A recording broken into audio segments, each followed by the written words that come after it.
రకాల చర్మ సమస్యలకు శాశ్వత పరిష్కారం ఈ శ్రీత 9281458181.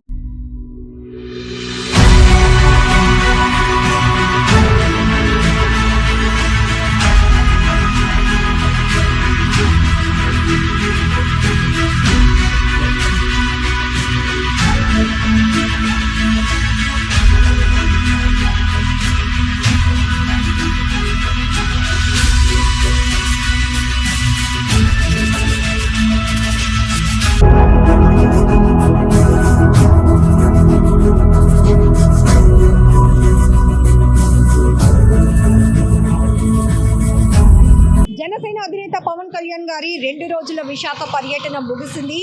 నిన్న రాత్రి 7 గంటలకు విశాఖ ఎయిర్పోర్ట్ కి చేరుకున్న పవన్ కళ్యాణ్ నేరుగా సీనియర్ నాయకులు కొనతాల రామకృష్ణ గారి ఇంటికి చేరుకున్నారు. ఎందుకంటే ఈ మధ్య నాగబాబు అనకాపల్లి వేదికగా చేపట్టుతున్నటువంటి అధికారిక కార్యక్రమాలకు కొనతాల దూరంగా ఉండటం వల్ల ఈ గ్యాప్ ని ఫుల్ఫిల్ చేసేందుకు నేరుగా ఆయన నాయకులతో కూడా భేటీ కాకముందే కొనతాల గారి ఇంటికి వెళ్ళటం, గంట పాటు భేటీ అవటం చాలా కీలకమైన పరిణామంగా చెప్పొచ్చు. ఆ తర్వాత ప్రస్తుత రాజకీయ పరిస్థితులపైన, ఉత్తరాంధ్ర సమస్యలు, ఉత్తరాంధ్ర అభివృద్ధి పైన, అలాగే నేతల పోటీ, ఇలాంటి అనేకమైన అంశాలు కీలకంగా చర్చించినట్టు కూడా మనకి సమాచారం ఉంది.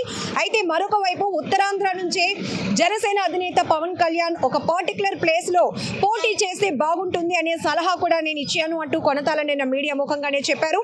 అయితే 2వ రోజు పర్యటనలో భాగంగా ఉదయం నుంచి కూడా అంటే నిన్న రాత్రి కొనతాల భేటీ అనంతరం నేరుగా నోవాటెల్ హోటల్కి చేరుకున్న పవన్ కళ్యాణ్ ఇక్కడ ఉమ్మడి విశాఖ జిల్లాకు సంబంధించినటువంటి నేతలందరితో కూడా పార్టీ క్యాడర్ మీటింగ్ పెట్టడం జరిగింది. ఎందుకంటే 2024 ఎన్నికలకు ప్రతి ఒక్క పార్టీ క్యాడర్ని, నాయకులందరినీ కూడా ఏ విధంగా సమన్వయం చేయాలి, ఏ విధంగా సంసిద్ధం చేయాలనే ఆలోచనతో నిన్న భేటీ జరిగిన తర్వాత 2వ రోజు పర్యటనలో భాగంగా ఉదయం నుంచి కూడా నేతలందరితో కూడా ఇప్పటికే ఆశావాహులు ఎవరైతే ఉన్నారో వాళ్ళందరితో కూడా ముఖాముఖి చేపట్టడం వల్ల ఇది ఒక సుదీర్ఘమైన కీలకమైన భేటీగా మనం చెప్పుకోవచ్చు. ఎందుకంటే ఎన్నికలు సమీపిస్తున్న నేపథ్యంలో మరొక వైపు ప్రస్తుత అధికార పార్టీని ఓడించడమే లక్ష్యంగా చేయి కలిపి పొత్తుతో ముందుకు వెళ్తున్న నేపథ్యంలో సో పార్టీల మధ్య కోఆర్డినేషన్ చాలా ఇంపార్టెంట్. ఏవైనా త్యాగాలకు సిద్ధం కావాల్సి వస్తే గనక ఖచ్చితంగా ఇప్పుడు మనం ప్రస్తుత వైసీపీ పార్టీని ఓడించాలి కాబట్టి ఎలాంటి త్యాగాలకైనా సిద్ధంగా ఉండాలనే సంకేతాన్ని కూడా జనసేనని తమ పార్టీ నేతలకు ఇచ్చినట్లు కూడా చాలా క్లియర్గా అర్థమవుతోంది. అయితే ఉదయం నుంచి అనేక మంది పార్టీకి సంబంధించి ఉత్తరాంధ్రకు సంబంధించినటువంటి నేతలంతా కూడా నోవాటెల్కి క్యూ కట్టారు.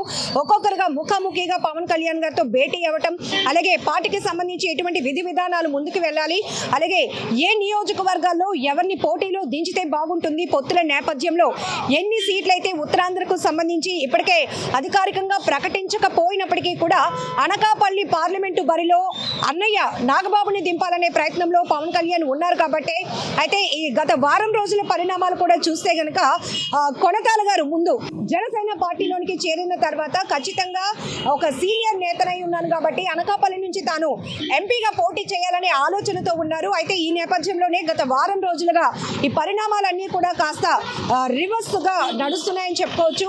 ఒక్కసారిగా నాగబాబు గారి పేరు తెరపైకి రావటం, అనకాపల్లి కేంద్రంగా ఆయన అనేక కార్యక్రమాలు చేపట్టడమే కాదు అక్కడే ఉండి స్థానికంగా పార్టీ క్యాడర్ని మొత్తం సమాయత్తం చేసేందుకు ఆయన అచ్యుతాపురంలోని ఒక నివాసాన్ని కూడా అద్దెకు తీసుకున్నట్టు తెలుస్తోంది. ఈ నేపథ్యంలో పక్కాగా అయితే ఒక క్లియరెన్స్ వచ్చేసింది. అనకాపల్లి పార్లమెంటు బరిలో నాగబాబును దించాలనేది జనసేన పార్టీ వ్యూహంగా కనపడుతోంది.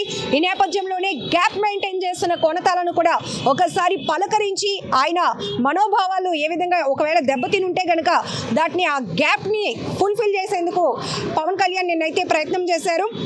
అయితే ఈరోజు ఉదయం నుంచి జరిగినటువంటి భేటీలో కూడా పర్టికులర్గా పొత్తులతో కొన్ని స్థానాలు ఏదైతే జనసేన పార్టీ పోటీ చేయబోతుందో ఆ నియోజకవర్గాలకు సంబంధించి కొన్ని కీలకమైన నేతలకు కీలకమైన బాధ్యతలు అప్పగించడం మనకి ప్రస్తుతం సమాచారం తెలుస్తుంది. కానీ ఇది పొత్తుల నేపథ్యంలో అధికారికంగా ప్రకటించలేదు. అయితే నిన్న కొనతాల భేటీ తర్వాత మీడియా ముఖంగా కూడా పవన్ కళ్యాణ్ గారు ఒక స్టేట్మెంట్ అయితే ఇచ్చారు. ఢిల్లీ వెళ్ళి వచ్చిన తర్వాత మరింత క్లారిటీ ఇవ్వడానికి నేను సంసిద్ధంగా ఉన్నానని చెప్పారు. సో ఈ నేపథ్యంలోనే ఒక మీడియా ప్రకటన విడుదల చేసి ఎటువంటి భవిష్యత్ కార్యాచరణతో ముందుకు వెళ్ళాలి, పార్టీ క్యాడర్ని ఏ విధంగా సంసిద్ధం చేయాలి, ఒక్కొక్క నియోజకవర్గాలకు సంబంధించినటువంటి నేతలతో ఏ రకమైన ముఖాముఖి భేటీ జరిగింది. అలాగే ఎన్నికల విధి నిర్వహణకు సంబంధించి, ఎన్నికల నిర్వహణకు సంబంధించి 10 కోట్ల రూపాయలు పార్టీ ఫండ్గా కూడా ప్రకటిస్తున్నట్లు కూడా మీడియాకు రిలీజ్ చేసిన ఒక ప్రకటనలో చెప్పారు తప్ప అఫీషియల్గా దేన్ని కూడా ప్రకటించే పరిస్థితి అయితే కనిపించలేదు. అయితే ఈరోజు ఉదయం నుంచి కూడా అంటే పవన్ కళ్యాణ్ విశాఖ పర్యటనకు వస్తున్నారు. పార్టీ క్యాడర్తో కీలకమైన భేటీ జరగబోతున్న క్రమంలో ప్రతి ఒక్కరు కూడా ఎంతో ఉత్సాహంగా తమ భవిష్యత్ ఏంటో తెలుసుకునే ప్రయత్నంలో అందరూ చాలా ఉత్సాహంగా నోవాటెల్ హోటల్కి అయితే చేరుకున్నారని చెప్పొచ్చు.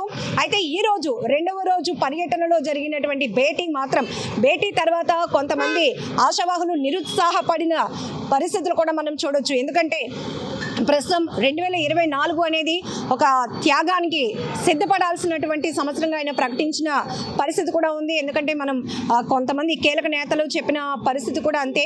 ఎందుకంటే పొత్తుతో వెళ్తున్నాం కాబట్టి ఖచ్చితంగా సాక్రిఫైస్ చేయాల్సిన అవసరం ఉంటుంది. ఇది మనమే చేయటం లేదు, అటు పొత్తుతో వెళ్తున్న టీడీపీ కూడా ఇలాంటి సమస్య ఫేస్ చేస్తుంది కాబట్టి మనం కూడా రెడీగా ఉండాలన్నారు. మరొక వైపు మహిళా శక్తిని మరి కాస్త ప్రోత్సహించే నేపథ్యంలో మహిళలతో ఇప్పటి వరకు ఎవరైతే జనసేన ఉత్తరాంధ్రకు సంబంధించి వేరే మహిళలు ఉన్నారో వాళ్ళు కూడా పార్టీ కోసం ఎంతో కష్టపడి పనిచేస్తున్నారు, క్రియాశీలకంగా ఉన్నారో వాళ్ళందరినీ కూడా వాళ్ళు ఎటువంటి పదవులు ఆశించినప్పటికీ కూడా పార్టీ కోసం పనిచేస్తున్న మహిళలందరినీ కూడా కలుపుకునే ప్రయత్నం కూడా చేశారు. అందుకే ముఖ్యమైన నేతలతో పాటు మహిళలు వీర మహిళలుగా ఎవరైతే ఇప్పటి వరకు జనసేన పార్టీ కోసం ఉత్తరాంధ్ర నుంచి పనిచేస్తున్నారో వాళ్ళందరితో కూడా ఒక స్పెషల్ మీటింగ్ పవన్ కళ్యాణ్ ఏర్పాటు చేసుకున్నారు. వాళ్ళకు కూడా మన పార్టీలో మహిళలకి చాలా కీలకమైన ప్రాధాన్యత ఉంటుంది. ఖచ్చితంగా ఎవరు ఎక్కడ ఏదైనా ఇబ్బందికి గురైతే కనుక నేరుగా మీడియేటర్స్ ఎవరు లేకుండా నేరుగా నాకే మీరు షేర్ చేసుకోవచ్చు అనే భరోసా కూడా ఆయన ఇచ్చారు. అలాగే ట్రైనింగ్ ప్రోగ్రామ్స్ కూడా ఎవరైతే మీడియా ముందు చాలా యాక్టివ్గా పార్టిసిపేట్ చేస్తూ ఉంటారో స్పీకర్స్గా వాళ్ళకి మరింత స్కిల్ డెవలప్ చేసే క్రమంలో ఒక స్పెషల్ టీమ్స్ని ఏర్పాటు చేద్దాం, అలాగే ట్రైనింగ్ క్లాసెస్ కూడా పెడదామంటూ జనసేన వేరే మహిళలను కూడా ఒక రకంగా ఆయన బూస్టప్ చేసిన పరిస్థితులు కూడా ఉన్నాయి. సో ఈ నేపథ్యంలోనే పొత్తు అంశం చాలా కీలకంగా మారింది కాబట్టి అధికారికంగా ఏమీ ప్రకటించినప్పటికీ కూడా కొన్ని నియోజకవర్గాల్లో కొంతమంది నాయకులకు కీలకమైన బాధ్యతలు అప్పగించిన దృష్ట్యా సో ఇప్పటికే మిగతా నాయకులకి ఒక క్లారిటీ వచ్చేసింది. ఇంకొక రకంగా చెప్పాలంటే కొంతమంది ఆశావాహులు కాస్త నిరుత్సాహంగా ఇక్కడి నుంచి వెనుదిరిగిన పరిస్థితులు కూడా మనం చాలా క్లియర్గా చెప్పుకోవచ్చు. అయితే మరొక వైపు పర్యటన ముగిసిన నేపథ్యంలో ఇక్కడి నుంచి ఆయన ఢిల్లీ వెళ్ళిన తర్వాత అధికారికంగా ఆయన జాబితా కూడా ప్రకటించనున్నారు. అలాగే పొత్తులకు సంబంధించి కానీ లేకపోతే 2024లో జనసేన పార్టీ పోటీ చేసే నియోజకవర్గాల లిస్టు కానీ, అసెంబ్లీ పార్లమెంటు స్థానాల లిస్టు కానీ దీనిపై కూడా క్లారిటీ ఇవ్వటానికి నాకు అవకాశం ఉంటుందని కూడా నేరుగా ఆయనే నిన్న ప్రకటించారు. కాబట్టి ఈ నేపథ్యంలో విశాఖలో 2 రోజుల పవన్ కళ్యాణ్ పర్యటన ఎంత కీలకంగా మారిందో ఢిల్లీ అనంతరం ఆయన ప్రకటించబోయే అంశం కూడా అంతే కీలకంగా మారబోతోంది. ఈ నేపథ్యంలోనే అయితే ఇప్పటి వరకు కొంతమంది ఆశావాహులు ఎవరైతే కొంత నిరుత్సాహానికి గురైన పరిస్థితి ఉందో వాళ్ళందరికీ కూడా ఆయన తనదైన స్టైల్లో ఒక మోటివేషన్ ఇచ్చారని కూడా చెప్పొచ్చు. ఎందుకంటే ఇప్పుడు చాలా కీలకమైన ఎన్నికలు జరగబోతున్నాయి. ఈ ఎన్నికల్లో మన ప్రధానమైన టార్గెట్ అధికార వైసీపీని ఓడించడమే కాబట్టి పొత్తుతో కలిసి వెళ్తున్నాం కాబట్టి ఒకవైపు జాతీయ బీజేపీ పార్టీ, మరొక వైపు తెలుగుదేశం పార్టీ, జనసేన పొత్తుతో వెళ్తున్న నేపథ్యంలో ఖచ్చితంగా పార్టీ అధిష్టానాలు తీసుకునేటటువంటి క్రియాశీలకమైన నిర్ణయాలకు ఖచ్చితంగా పార్టీ క్యాడర్ కూడా క్రమశిక్షణతో కట్టుబడి పని చేయాల్సిన అవసరం కూడా ఉంది. అవసరమైతే త్యాగాలకి కూడా సిద్ధపడాల్సిన అవసరం ఉంది. మన టార్గెట్ 2029 అనే సంకేతాన్ని అయితే ఈ 2 రోజుల విశాఖ పర్యటనలో చాలా క్లియర్గా పార్టీ క్యాడర్కి అయితే జనసేనాని పవన్ కళ్యాణ్ ఇచ్చారు. కెమెరా పర్సన్ శేఖర్తో లక్ష్మి, సుమన్ టీవీ, వైజాగ్.